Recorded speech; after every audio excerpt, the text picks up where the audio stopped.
Good morning, dear students. Today we are going to read chapter number 6, George.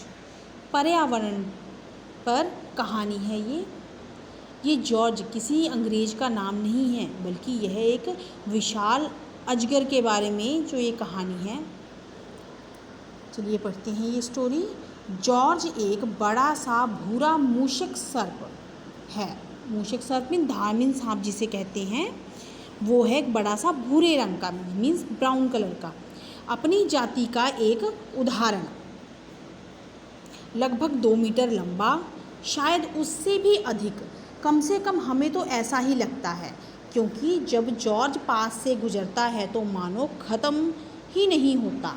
मतलब जो लेखिका है वो कह रही हैं कि जब जो जॉर्ज है, वो जो मूषक सर्प है, जो सांप है, वो उनके पास से गुजरता है तो ख़त्म ही नहीं होता। कलकत्ता में हमारा घर एक शांत जगह पर है। लेखिका का जो घर है वो कलकत्ता में एक शांत जगह पर है। हमारे बगीचे की दीवार के उस तरफ एक सकरी सड़क स्थित है। सकरी मीन्स छोटी सी सकरी सी सड़क है।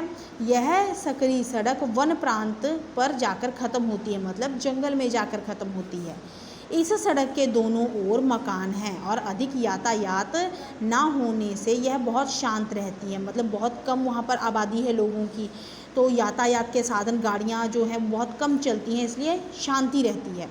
सारे दिन इसके आसपास गिलहरियाँ एक दूसरे का पीछा करती रहती हैं।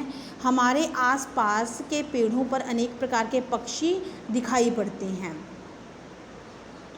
हुदहुद, उल्लू, बुलबुल, कठफोड़वा, सुंदर नीले, पीले और हरे तोते, चिड़ियाँ और कौवे। सारा दिन हवा में पक्षियों का संगीत तैरता रहता है। मतलब ये जितने भी नाम हैं, ये सारी चिड़ियाँ हैं जो लेखिका के घर के आसपास दिखाई देती हैं। एक दिन मेरी बहन और मैं बगीचे की ओर खुलने वाले बरामदे में अपनी कुर्सियों पर सुस्त होकर बैठे थे। हमारी बंद किताबें हमारी गोद में पड़ी थी। मतलब लेखिका और उसकी बहन बरामदे की तरफ, मतलब जो बगीचा है उनका, बगीचे की तरफ जो दरवाज़ा खुलता है वहाँ पर एक बरामदा है, वहाँ पर बैठी हुई हैं, बहुत सुस्त सी बैठी हुई हैं, और जो उनकी किताबें हैं उनकी गोद में हैं, वो भी बंद हैं। हम बाकी ऊंची दीवार के निचले हिस्से में नाना प्रकार के उगे हुए रंग बिरंगे फूलों को निहार रहे थे। मतलब वो दोनों बैठकर वहाँ सुंदर सुंदर से फूल खिले हुए थे अलग अलग तरह के, उन्हें देख रही थी। सफाई से कटी घास अभी ओस से नम थी। मतलब जो घास है वो कटी हुई थी मशीन से, और मशीन से जैसे बराबर से घास कटी होती है वैसी कटी हुई थी, और ओस के कारण वह भीगी हुई थी। मुझे स्मरण है कि वह वसंत की एक बड़ी प्यारी सी सुबह थी। मैं बगीचे के छोर पर उगे खजूर के पेड़ को एकटक देख रही थी। मतलब जो लेखिका है उनके बगीचे में एक कोने में एक खजूर का पेड़ था, उसको देख रही थी और उसके विशाल शोभायुक्त पत्तों को निहार रही थी। मतलब उसके जो बड़े बड़े पत्ते हैं उनको देख रही थी। पत्ते हवा में मस्ती से झूम रहे थे। अचानक खजूर के पेड़ से गिरती एक छोटी सी वस्तु देख एक झटके में हमारा आलस टूट गया। मतलब उन्होंने देखा कि खजूर से पेड़ से एक छोटी सी चीज़ गिरी है, जिससे उनकी जो सुस्ती है वो ख़त्म हो गई। उसके पीछे पीछे एक काफ़ी बड़ा, अधिक भारी पिंड उस गुड़हल की झाड़ी में से धड़ाम से आ गिरा। मतलब एक बड़ा सा गोला सा ऊपर से गिरा, धम करके। उन्हें पता नहीं चला कि वो क्या है। उन्होंने किया कि ऊपर से कुछ बड़ी सी चीज़ छोटी सी चीज़ के पीछे पीछे गिरी है, और वो गुड़हल का जो पौधा होता है, उसकी झाड़ी होती है, उसमें गिरा है। वह छोटी सी वस्तु एक चूहा था, जो धरती पर गिरते ही जान बचाकर भागा। हमको भयभीत कर देने वाली वह वस्तु मूषक सर्प था। मतलब जो मूषक सर्प, जो सांपों को खाने वाला, जो सांप चूहों को खाते हैं, वो सांप था, जो तुरंत चूहे के पीछे भागा। मतलब आगे आगे चूहा और पीछे पीछे सर्प। सर्प मीन सांप। इसके बाद कुछ क्षण भर रोमांचक नाटक चलता रहा, जिससे एक उन्मत्त चूहा सारे बगीचे में इधर उधर भागता रहा, और उसके पीछे पीछे एक भूखा सांप, एक चालाक कौवा बैठा ये सब कुछ देख रहा था, और उसी क्षण चुनकर नीचे झपट्टा मारकर सांप का भोजन ले गया। मतलब कुछ देर तक वो सांप और जो चूहा था वो आगे आगे, और जो सांप था उसके पीछे पीछे भागता रहा। एक कौवा था जो ये सब कुछ बैठा देख रहा था, उसने एक झपट्टा मारा और सांप का भोजन ले गया। शिकार छिन जाने पर सांप बाहर निकलने का रास्ता ढूंढते हुए बगीचे के इधर उधर रेंगता रहा। शीघ्र ही उचित पेड़ मिल गया। उस पेड़ पर चढ़कर वह दीवार के उस पार पहुंचा और दूसरी ओर चला गया। तब जाकर हम अपनी रोकी हुई सांस ठीक से ले सके और कुछ चैन मिला। इसके बाद आने वाले 2 दिनों में यह नाटक बार बार हुआ। मतलब वो सांप रोज़ ही आ जाता था, पर चूहे के बिना वही सांप फिर उसी खजूर के पेड़ पर नीचे धड़ाम से उसी झाड़ी से गिरता, उसी पेड़ के ऊपर चढ़ता और उसी दीवार से गायब हो जाता।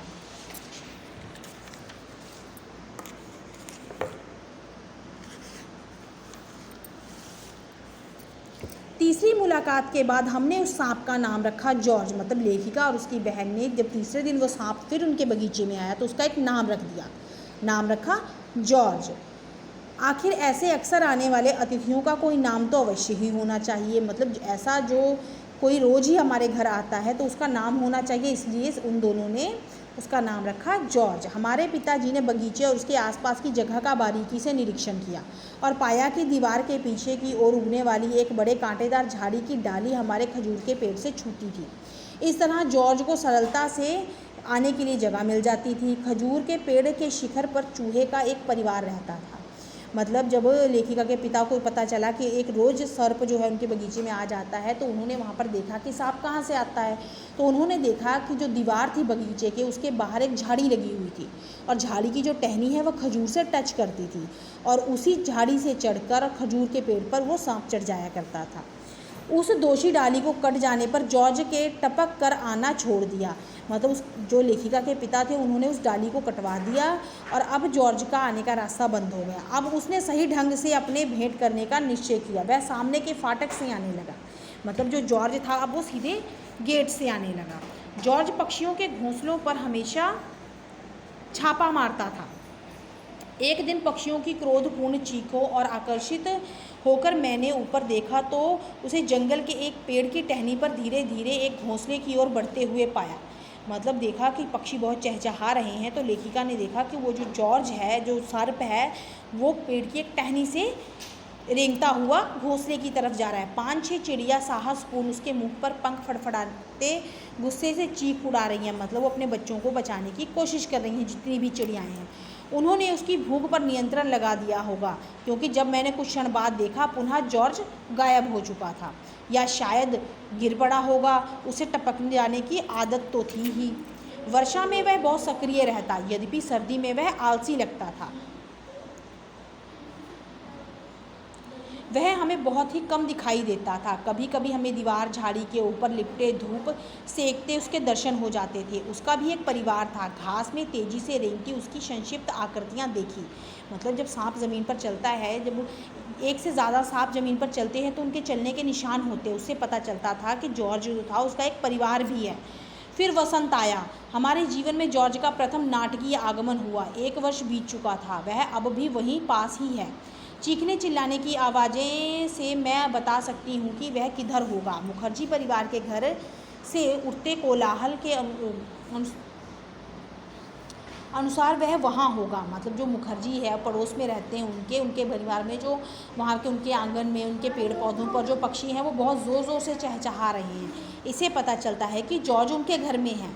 जी हाँ, हमारे सामने के फाटक से मैं उनके पीले और घबराए हुए चेहरे देख सकती हूँ। मतलब मुखर्जी परिवार के लोग जब सांप को देखकर डर गए हैं तो लेखिका अपने घर से उनके चेहरे देखकर बता सकती है कि जॉर्ज वही हैं, क्योंकि जॉर्ज को बगीचे में रेंगता हुआ देखा है। हाँ, जंगल को लौटते हुए वह वहीं आ गया। सड़क के किनारे रेंगते हुए उसका अति सुंदर और भयावह शरीर धूप में चमक रहा था। मतलब जब जॉर्ज मुखर्जी परिवार के घर से जंगल की तरफ जा रहा था तो उसका जो शरीर था वो धूप के कारण चमक रहा था।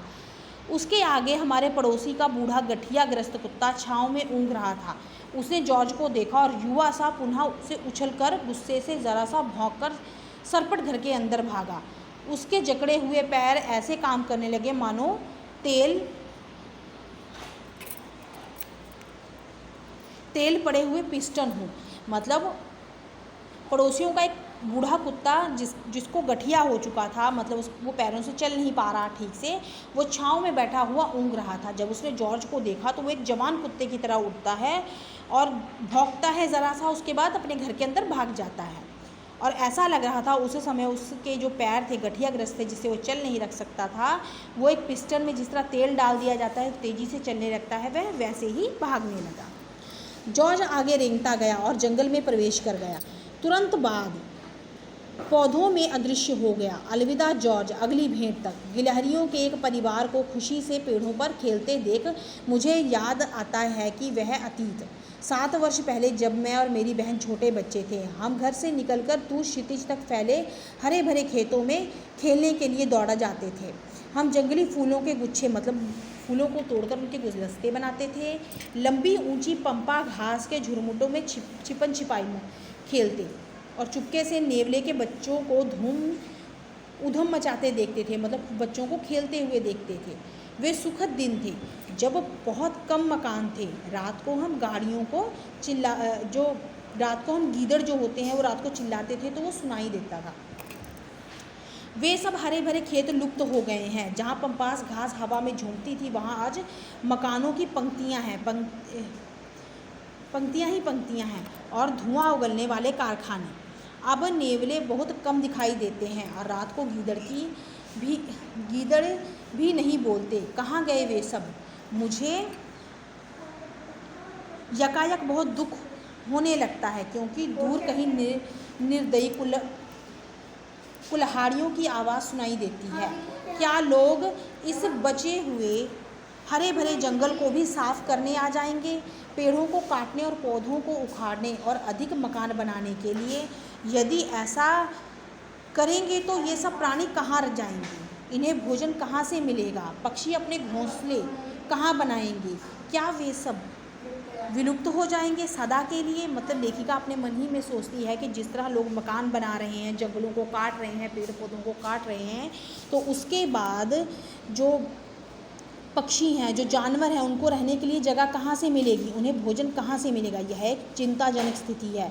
हमें जानवरों को बचाना चाहिए, जंगलों को बचाना चाहिए। Thank you and have a nice day.